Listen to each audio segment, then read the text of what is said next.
Israel फिलिस्तीन विवाद में खेल देखना है तो अमेरिका का देखो। अंतर्राष्ट्रीय संबंधों को बूझने वालों के बीच एक बहुत चर्चित मुहावरा चलता है, जहां फसाद वहां अंकल सैम। इजराइल फिलिस्तीन विवाद में अंकल सैम कहां है। नमस्कार, मैं हूं पवन चंचल और आप देख रहे हैं जन जोश न्यूज़। अगर आप इसे फेसबुक पे देख रहे हैं तो फॉलो कीजिए और यूट्यूब पे देख रहे हैं तो सब्सक्राइब कीजिए। इजराइल गाजा जंग के बीच 12 अक्टूबर को खबर आई कि अमेरिका ने दुनिया के सबसे घातक एयरक्राफ्ट कैरियर के बेड़े को इजराइल के पास तैनात कर दिया है। बेड़ा अपने स्ट्राइक ग्रुप के साथ पूर्वी भूमध्य सागर में ट्रांसफर कर दिया गया है। अमेरिकी अधिकारियों ने कहा कि इजराइल और हमास की जंग के बीच हिजबुल्लाह और ईरान ना फायदा उठा ले, इसलिए उन्होंने ऐसा किया है। इसी दिन 12 अक्टूबर को अमेरिकी विदेश मंत्री एंटनी ब्लिंकन इजराइल के प्रधानमंत्री बेंजामिन नेतन्याहू से मिलने भी पहुंचे। उन्होंने कहा कि अपनी रक्षा करने के लिए आप अपने आप तो काफ़ी मजबूत हैं, लेकिन जब तक अमेरिका है आप कभी अकेले नहीं हैं। हम हमेशा आपकी तरफ से रहेंगे। इसे इजराइल के साथ एकजुटता के मजबूत संदेश के तौर पर देखा गया। अंतर्राष्ट्रीय संबंधों को बूझने वाले के बीच एक बहुत चर्चित मुहावरा चलता है, जहां फसाद वहां अंकल सैम। ये अमेरिका के खिलाफ एक तंज है, क्योंकि तारीख में इस बात की कई सबूत हैं कि दुनिया भर के लेगेसी विवादों में अमेरिका का हाथ रहा है। अमेरिका के इंडिपेंडेंट CFR ने इजराइल फिलिस्तीन विवाद में अमेरिका की भागीदारी पर एक लंबी रिपोर्ट छापी है। रिपोर्ट के मुताबिक अमेरिका आधी सदी से भी ज़्यादा समय इजराइल फिलिस्तीन विवाद में हिस्सेदार रहा है, कुछ मौक़ों पर तो मेज़बान भी रहा है।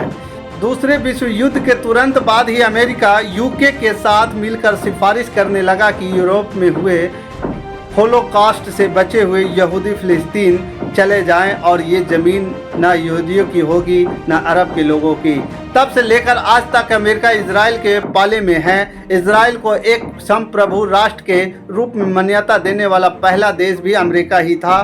दर्जनों बार अमेरिका ने UN सुरक्षा परिषद में इजराइल की निंदा करने वाले प्रस्तावों के खिलाफ अपना वीटो लगाया है। इजराइल को भरपूर समर्थन देने के चलते अमेरिका ने नुकसान भी झेला। अरब के तेल उत्पादकों ने अमेरिका पर भारी तेल प्रतिबंध लगाए। उधर 1967 में हुई 6 दिन की जंग और खाड़ी युद्ध के बाद से फिलिस्तीन को वैधता मिलने लगी थी। साल 1974 में अरब लीग ने फिलिस्तीनी मुक्ति संगठन यानी PLO को फिलिस्तीनी लोगों के मुखिया संगठन के तौर पर मान्यता दे दी। फिलिस्तीनियों की मांग के प्रति भी अमेरिका शुरू से ही सचेत था। 1978 में अमेरिका के राष्ट्रपति जिम्मी कार्टर ने इजराइल और मिस्र के बीच कैंप डेविड शांति वार्ता की मेजबानी की। इस बातचीत से जो निकला उसने आने वाले समय में मध्य पूर्व की कूटनीति को एक दिशा में धकेल दिया और अमेरिका एक नहीं कई मौके पर इस तरह की वार्ताओं को मेजबान रहा है। भले ही 1993 के ओस्लो समझौता से अमेरिका को बाहर रखा गया, मगर मसौदे पर दस्तखत व्हाइट हाउस में किए गए थे। ओस्लो अकॉर्ड्स के तहत फिलिस्तीन ने इजराइल के अस्तित्व को माना और इजराइल ने गाजा और वेस्ट बैंक के फिलिस्तीनी स्वायत्तता को मान्यता दी, यानी 2 स्टेट सॉल्यूशन को रास्ता मिला। एक ही जमीन पर इजरायली और फिलिस्तीन राज्य की धारणा तब राष्ट्रपति बिल क्लिंटन थे। उनके बाद जिसकी भी सरकार आई, सबने 2 स्टेट सॉल्यूशन को ही बढ़ावा दिया। जॉर्ज W बुश का रोड मैप 2 पीस हो या राज्य सचिव जॉन केरी के 6 सिद्धांत या ट्रंप की पीस टू प्रॉस्पेरिटी। CFR की समीक्षा से कहे तो दशकों से 2 स्टेट सॉल्यूशन ही अंतर्राष्ट्रीय कूटनीति का सबसे सेफ विकल्प रहा है। एक फिलिस्तीनी राज्य होगा जिसमें वेस्ट बैंक और गाजा ज़्यादातर भाग शामिल हो।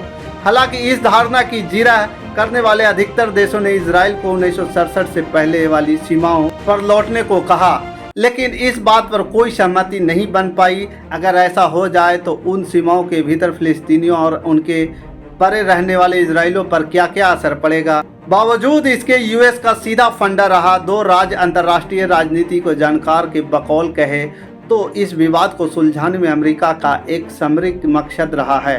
क्या जवाहरलाल नेहरू यूनिवर्सिटी के centre for West Asian studies के प्रोफेसर डॉक्टर श्रीनी महापात्र ने दी लल्लन टॉप को बताया कि उनके 2 सीधे हित हैं। एक तो यहूदी समुदाय दुनिया और अमेरिका में अच्छा खासा प्रभाव रखता है, दूसरा बुद्धिजीवी वर्ग से लेकर कांग्रेस तक ये यहूदी की पैठ है। अमेरिका इन्हें इग्नोर नहीं कर सकता। दूसरा कारण है कि अमेरिका वेस्ट एशिया में इजराइल को अपना वेस्टर्न पोस्ट मानता है, माने अमेरिका और पश्चिम की राजनीति का प्रतिनिधि। वहां से उन्हें सैन्य ऑपरेशन से सहयोग मिलता है और पॉलिटिकल एक्टिविटी की जगह भी। प्रोफेसर महापात्र के मुताबिक अमेरिका के नैरेटिव में इजराइल बिल्कुल सटीक बैठता है। वो सार्वजनिक तौर पर कहते हैं कि इजराइल को सपोर्ट करने का कारण साफ है, पूरे इलाके में वो इकलौता सक्रिय लोकतंत्र है। कुल मिलाकर बात यह है कि अंकल सैम इजराइल के साथ अपनी साझेदारी संतुलित भी रखते हैं और क्षेत्रीय स्थिरता की वकालत भी करते हैं। हालांकि बीते दशक में अमेरिका का हाथ हल्का हुआ है। 2011 की अरब क्रांति के बाद अमेरिका के हितों पर जोखिम बढ़ा है। सीरिया और यमन में चल रहे युद्ध क्षेत्र में दबदबे के लिए ईरान की जुगत और अल-कायदा, इस्लामिक स्टेट जैसे आतंकी संगठनों का उदय अमेरिका के लिए नासूर बना हुआ है। आलोचकों का कहना है कि ट्रंप विवादास्पद नीतियों से टू स्टेट समाधान की संभावना सीमित हो गई है। बाइडेन प्रशासन ने कुछ डैमेज कंट्रोल किया है। जरा मौसम तो बदला है, मगर पेड़ों की शाखों पर नए पत्ते आने में भी कुछ वक्त लगेंगे।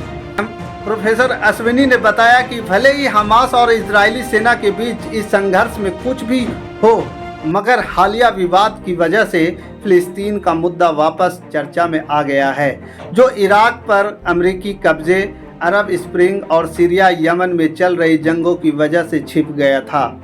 बाकी इस खबर के प्रति आपका क्या विचार है, हमें कमेंट कर जरूर बताइए। हमारे साथ बने रहने के लिए धन्यवाद।